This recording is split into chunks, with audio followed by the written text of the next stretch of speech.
Assalamualaikum warahmatullahi wabarakatuh.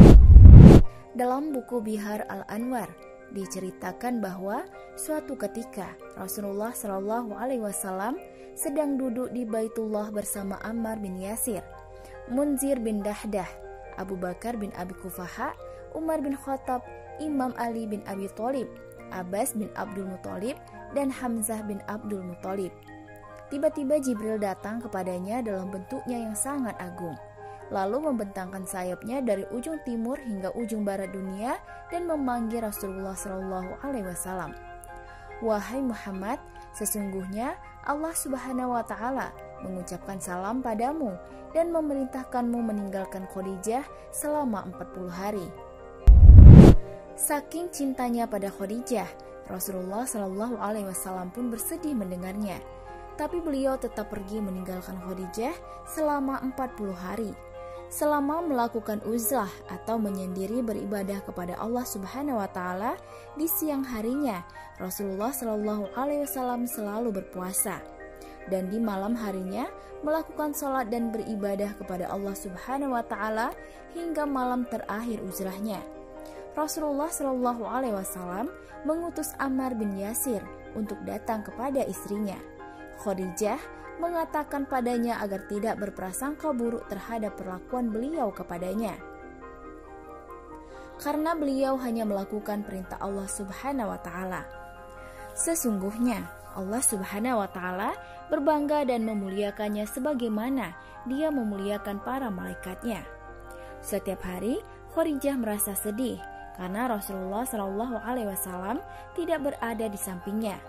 Setelah sempurna 40 hari, turunlah Jibril kepadanya dan berkata, "Wahai Muhammad, sesungguhnya Allah Subhanahu wa Ta'ala mengucapkan salam kepadamu dan memerintahkanmu bersiap-siap menerima penghormatan dan hadiah darinya." Lalu Nabi Shallallahu Alaihi Wasallam menjawab, "Wahai Jibril, hadiah dan penghormatan apa yang akan diberikan Allah kepadaku?" Jibril berkata, "Aku tidak mengetahuinya." Tak lama kemudian, turunlah malaikat Mikail sambil membawa sebuah bejana yang ditutupi sapu tangan terbuat dari sutra tipis. Lalu diletakkan di kedua tangan Rasulullah Shallallahu Alaihi Wasallam.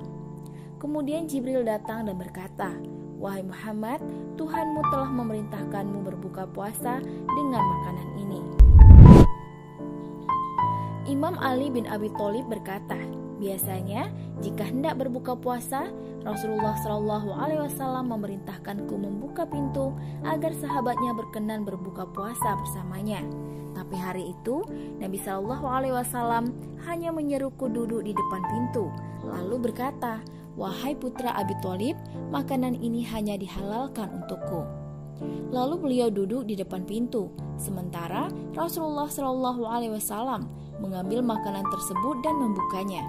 Ternyata bingkisan itu berisi setangkai rutop, kurma matang yang belum menjadi tamar, dan setandan anggur. Rasulullah Shallallahu Alaihi Wasallam segera memakannya sampai kenyang dan minum hingga puas. Selain makan, Rasulullah Shallallahu Alaihi Wasallam segera mengulurkan tangannya untuk dicuci. Tiba-tiba Jibril datang dan menuangkan air kepadanya, disusul Mikail yang segera memegang tangan Rasulullah Shallallahu Alaihi Wasallam dan mencucinya. Setelah itu, Israfil mengambil sapu tangan dan mengelapnya hingga tangan Rasulullah Shallallahu Alaihi Wasallam kering. Kemudian bejana dan sisa makanan itu kembali ke langit. Setelah itu, Rasulullah Shallallahu Alaihi Wasallam segera bangun dari duduknya dan mengerjakan sholat. Namun Jibril datang dan berkata, "Engkau sekarang tidak boleh sholat hingga pulang ke rumah Khadijah dan berkumpul dengannya.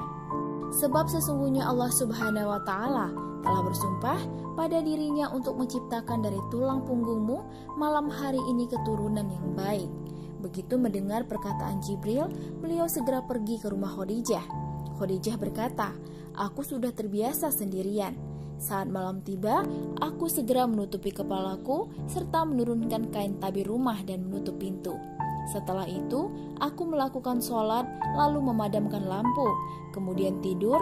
Tapi pada malam itu, aku tidak tidur, tidak pula terjaga. Tiba-tiba Rasulullah Shallallahu Alaihi Wasallam mengetuk pintu. Setelah itu beliau memanggilku dengan tutur kata lembut seraya berkata, "Wahai Khadijah, bukalah pintu." Aku pun segera bangun dari tempat tidurku, membuka pintu, dan Rasulullah Shallallahu Alaihi Wasallam masuk. Biasanya, setiap kali masuk rumah, Rasulullah Shallallahu Alaihi Wasallam langsung mengambil sebuah bejana, bersuci, dan melakukan sholat 2 rakaat. Kemudian tidur. Tapi pada malam ini, beliau tidak mengambil bejana maupun melakukan sholat.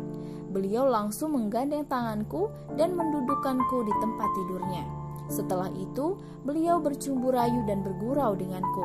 Kemudian, kami melakukan suatu sebagaimana lazimnya suami istri. Demi zat yang menaikkan langit dan menurunkan hujan, tak lama setelah Rasulullah Shallallahu Alaihi Wasallam menjauhkan dirinya dariku, tiba-tiba aku mengandung Fatimah. Maha besar Allah yang menciptakan segala sesuatu dengan apa yang Ia kehendaki. Wallahu a'lam bishawab. Wassalamualaikum warahmatullahi wabarakatuh.